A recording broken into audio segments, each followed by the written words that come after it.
Hello again on this really nice spring afternoon. I'm going back today to the Priorat region, which, as you know, I really like. This is a Clos Mogador. We're going to get back to this in a second. And I'll just tell you how I, kind of got involved with this wine if you want. I first tasted it for the first time a couple of years ago at a restaurant in Los Angeles. We were celebrating my wife's birthday, and I saw this wine on the wine list. This wine I had heard of that I didn't know. It seemed to be fit for the occasion, and the the markup was very reasonable. Actually, this restaurant has a pretty good wine list.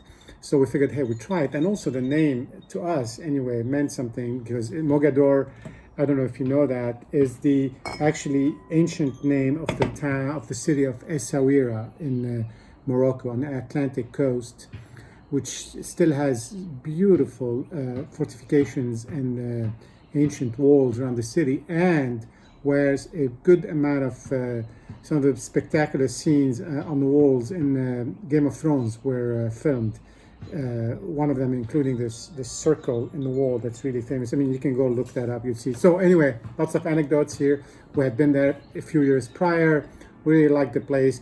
I knew the connection to the name, and somehow the connection to the wine, it seems that the wine was named after some of these still mythical stories about Moorish invasion that were going on in the north of Spain even not so long ago. Anyway, so Clos Mogador is a priorat made by a family, Isabelle and René Barbier. This is a 2000. And it's they started this is their first vineyard they bought about 50 years ago. They bought others since. René is Isabelle is French. René is Spanish, but from a French origin family that has been involved in wine for generations. We're talking hundreds of years. He found his way to Spain a few generations ago. His family became Spanish. They started getting involved with making wine in the Priorat as part of the rebirth of this region, as we discussed in the past. They have an interesting blend. It's really still primarily Grenache, but 50%, 30%, 25% Carignan, and then 15, 16% Syrah, and 10% Cabernet Sauvignon. So it's a bit of a interesting blend for the region, anyway, for the south. It's got a little bit of that Bordeaux feel to it, but there's much more to it than that. Since I tasted that 2014, this is when I started really loving Priorat wine and getting into buying and trying some. And we've discussed some that we've tasted together. One Clos Martinet and an Arbosar, from Terroir à Limit. Amazing wines all. And this was the wine I had was a 2014, so I started trying to find earlier wines that, so sort of to avoid having to wait that long. And a wine like this can age quite a bit of time. So this is a 2000 that I found not so long ago. I figured this is the right about, time to sample something like this. So we're going to be having it together today. Same blend as I described before. These guys, all the year, these guys basically, they manage to make good wine every year. So it's not like you're going to have a year where the wine is really bad, whatever that. Over the last 20 years, every year has been good, some better than others, but you cannot buy a bad wine from these guys. Looking at the color here, it's a little bit bricked. You can't see that. In terms of around the edges, you have this little bit of an orange circle. The color is pretty Bordeaux, is more Bordeaux than Grenache. I don't see really a purple tint to it. Maybe it's the Carignan and the Cabernet Sauvignon. On the nose, it really took a long time to open, but now I get some of the fruit, but restrained, not very effervescent, and some dark chocolate. You get that sort of sweet bitterness, let's say, from the dark chocolate. And some alcohol. This is a 14.5% alcohol. I mean, it's in the north of Spain, but it's southern terroir. It's in an amphitheater halfway up the mountain, between the river at the bottom and the top of the mountain up above. It's just really an incredible terroir. If you look at the pictures, I have not been there, and an incredible geography.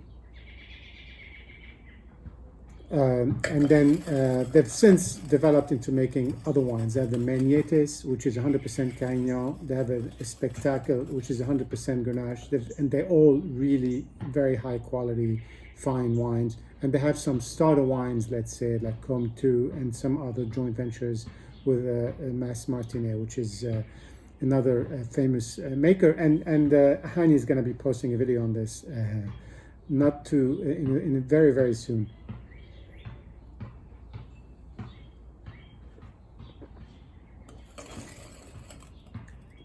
You get more flowers and herbs in the mouth. The finish is very, very, very long, and it's a bit tart, like a little bit of that Bordeaux quality, but it's also not as restrained as a Bordeaux. It's got this warmth without being hot, and it's got this restraint without the austerity that you find in Bordeaux. I hope this is making sense. It's really a wine that's for the mouth. I think on the nose, it's still not opening enough, and maybe it's time. Maybe it will never open because it just needs to be sitting for like 10 hours, and nobody's gonna want to do that. But on the in the mouth, it's just really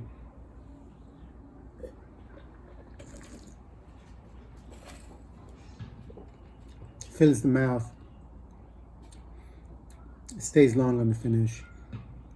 It's the chocolate, as I described, a little bit of the dark cherries, not tart, maybe a little bit sweet, very fine tannins that sort of fill, coat your palate and your mouth, and then the finish just stays on, and it's just really delightful. It's a very classy wine, very easy to drink, even though it's an expensive and fine wine, but it's one of those wines that you just don't find yourself thinking about too much. You reach for the bottle, you want to drink it.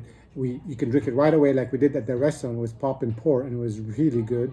Or you can open it and drink it over 3-4 days, and it will stay equally good and evolves, and will show you different traits of its personality.